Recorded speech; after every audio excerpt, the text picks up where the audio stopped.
The place is lovely. The weather's been very kind, but the best bit is that there's all the people all rallying around each other, doing things, and if they're asking each other if they need a little bit of help, and it's wonderful.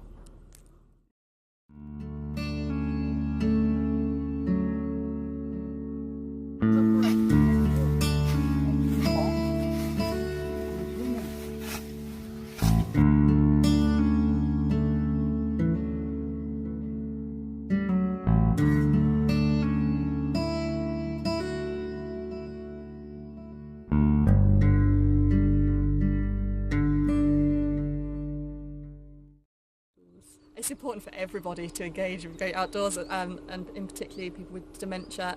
I think it becomes harder to access the countryside.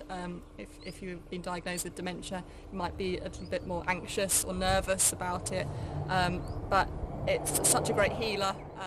I really love it when they built something that they can take home. So we've built bird feeders, they've been using drills and power tools, and made with a skewer that goes through an apple, and they can take it home and they can hang it up and they can watch the birds feed on it in the garden.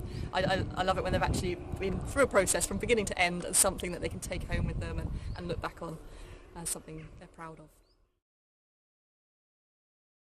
And all the different things that we've been making and painting, and it's smashing. And I think I think it's really good for Phil to be able to talk to different groups of people and to be able to have different types of conversations rather than a lot of the time being me. So I can stand back and Phil can have those conversations and chats with other people, and I think that's really good for him emotionally as well. So it's been brilliant for that.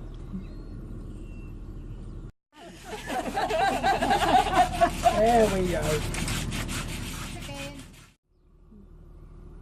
I think I've enjoyed it because it gives me some time out as well to do something completely different, not to have to think about everything else that needs doing. So I normally go home and I'm normally shattered because I think I've had a bit of a day's relaxation, and the environment is just gorgeous. It's lovely, so I just wish it could carry on, really.